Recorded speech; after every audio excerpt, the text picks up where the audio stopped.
70వ స్వతంత్ర దినోత్సవ శుభాకాంక్షలు తెలియజేస్తా ఉన్నాం. మరి అవకాశం ఇచ్చినందుకు కూడా వారికి ధన్యవాదాలు తెలియజేస్తాం. మిత్రులారా, స్వతంత్రం వచ్చి నేటికి 78 సంవత్సరాలు పూర్తయింది.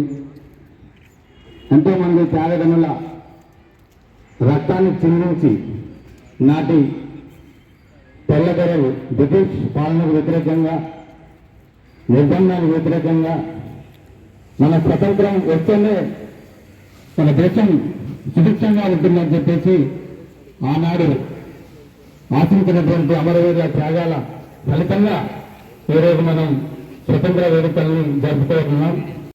నాతోటి విద్యార్థులందరూ కూడా పేరు పేరున శుభాకాంక్షలు మరియు ధన్యవాదాలు.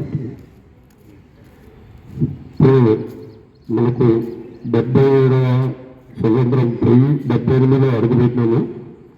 కానీ తెలంగాణ రాష్ట్రం ఏర్పడిన తర్వాత మన యొక్క ఆర్టీసీ కార్మికులకు స్వతంత్రం ఆనట్టు ఉన్నది.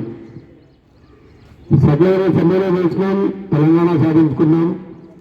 మన కోరికలు నేర్చుకోవడానికి 50,000 సమ్మెలు చేసినాము. కానీ ఎటు చూసినా ఏముంది కరే కాదు టైప్లో మన కార్మికుల బతుకు మాత్రం మారలేదు. అధికారులు ప్రయోగాలు ఇతరులతోనే రకరకాలుగా ఇప్పుడు మహాలక్ష్మి వచ్చింది. మహాలక్ష్మి ఎటు చూసినా 150 నుంచి 150 ఎవరు వచ్చింది. ఎటు చూసినా కానీ డ్రైవర్ కింద చేయడానికి అవమానాలు తప్ప ఏది మీకు ఇవ్వలేదు. ఎంత స్టాండింగ్ ఉన్నా ఒక స్టేజ్ ఆపలేదని చెప్పేసి ఇదొక్కరు ఫోన్ చేస్తారు. పై అధికారులు కనీసం ఆలోచించకుండా డిప్రెషన్ పెడతారు. దయచేసి ఈరోజు అధికారులకు వినియోగించుకుని ఏంటంటే, అయ్యా మేము ఏమన్నా తప్పు చేస్తుంటే డిపి పరిధిలో మాకు పరిస్థితి ఇవ్వండి. ఎవరో ఫోన్ చేసి ఏదో అన్నారని చెప్పి మమ్మల్ని డిఎస్పీ పెట్టకండి. ఎందుకంటే ఏ తగ్గించిన 80% మహాలక్ష్మిలో ఉన్నారు, 20% మాత్రమే మగారెత్తున్నారు. అయినా లక్ష సార్లు ప్రతిరోజు కూడా వ్యవహారం చేస్తున్నాము, ఎంపిక చేస్తున్నాము, టార్గెట్ చేసుకుంటున్నాము. మహాలక్ష్మి పథకం వచ్చిన తర్వాత సూర్యాపేట డిపో మంచి ముందంజలో ఉంది. మీరందరూ బాగా కష్టపడుతున్నారు.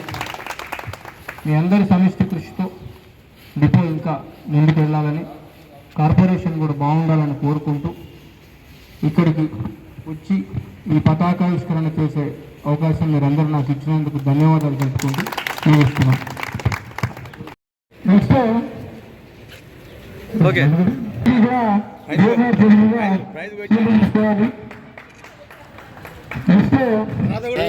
కబడ్డీ, వాలీబాల్, కోదాడు ఫోటో లెక్క ఉంది ఇది. ఆంధ్ర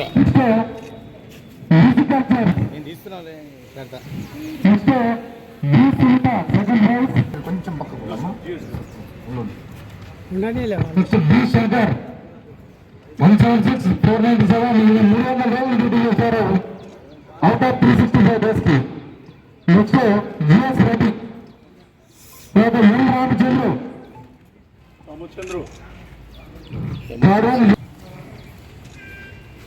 నెక్స్ట్ జే